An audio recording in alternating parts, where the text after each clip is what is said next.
5 months after Greenworks was announced, we made another public announcement of an equally bold, game-changing approach to deal with the billions of gallons of sewage that overflow into the city's creeks, streams, and rivers from 164 outfalls during major rainstorms. Our control plan is called Green City, Clean Waters, and like Greenworks, it is positioned and built on a foundation that the idea of having a smart environmental policy can bolster our labor force as well as develop new opportunities for minority and female-owned businesses as well. In a nutshell, Philadelphia has a combined sewer system drainage area covering about 60% of our city.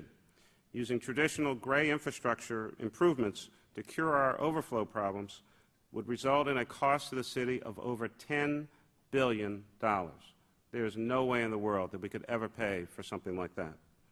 Philadelphia has proposed to the US EPA and the Pennsylvania Department of Environmental Protection that Green City Clean Waters would invest $1.6 billion over 20 years using green infrastructure that will keep stormwater out of our system by recreating the natural systems that centuries of urbanization have degraded. We believe that using a triple bottom line analysis, this approach will indeed be a win-win-win for Philadelphians and the 6 million people in the Philadelphia region. In preparation for our green infrastructure plan, the city several years ago established a requirement that new, larger developments must manage the first inch of stormwater or rainwater that we see in a major rainstorm. I'm already thinking of the fall. In July, we instituted a new cost-of-service stormwater charge, replacing a charge that was already kind of buried in your water bill based on the amount of water that you used. This new approach encourages landowners to use their properties in a sustainable way, employing a variety of green infrastructure methods or pay for the city's cost of collecting their rainwater waste. Our goal is to turn over 4,000 acres of impervious cover, about 1/3 of the total drainage area, into greened acreage. In addition, we want to restore almost 20 miles of urban stream corridor. From the use of pervious pavement, green roof technology, rain barrels, stormwater tree trenches to bump out curb extensions rather, and rain gardens, our goal is to keep stormwater out of our combined sewer system instead of trying to just enlarge the system. While the goal is to meet state and federal stormwater requirements, and I'm certainly hopeful, this is a pitch, I'm certainly hopeful that the EPA and the Commonwealth will sign off on this innovative proposal. You got it. The additional benefit for Philadelphians will be a healthier, more pleasant place to live, work, play, and raise our families. What we're really doing, and in many instances what we're already doing, and what we're proposing to do, is in complete harmony with charting new waters. And I'm particularly encouraged to see that this call of action recommends a strong focus on local and regional watershed planning. I believe the federal government can and should and must play a critical role in developing regional planning and decision-making by using financial incentives. Earlier this year, Philadelphia and the surrounding Pennsylvania counties won a $25 million federal recovery grant to do energy retrofits on buildings throughout the region. It's a great example of what regional partnerships can do when also inspired by federal economic incentives.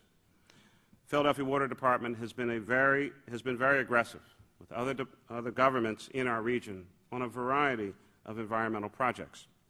In the future, our partnerships and coordination must grow if we are to cope with the many challenges facing our freshwater assets, a point well made in this report, a call to action.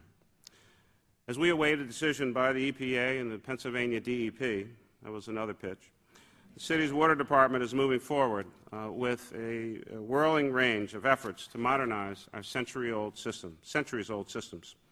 We're determined to protect our sources of drinking water, just as our upstream neighbors are concerned about what's upstream from them. And we're deeply concerned about the issue of endocrine disruptors in our water while we strive mightily to increase our annual investment in renewal and replacement of infrastructure. We are making investments in our current infrastructure. But I'm an optimist, and my glass is always more than half full, and the water is absolutely very clean.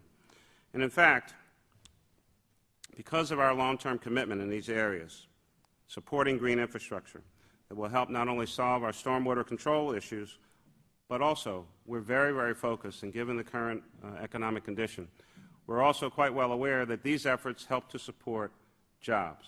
When we invest in infrastructure, when we look at the green economy, it's not just about a group of folks who may have formerly been tree huggers wearing Birkenstocks and tie-dye T-shirts. This really is about jobs. It really puts people to work, and we've seen it all throughout the city of Philadelphia in our job training programs, creating green jobs, strengthening our neighborhoods, and helping us to build the greenest city in America. With charting new waters, leaders in the public sector, the private sector, and the nonprofit sectors, we now have a roadmap. We have a clear, clarion call to action. And the time for that action is right now. We must be diligent. We must be focused. We must not get distracted by the noise and the chatter in the background about the things that we cannot do. We can do anything that we set our minds to do. If we're committed, if we're thinking about the future, we're thinking about water. Thank you very much.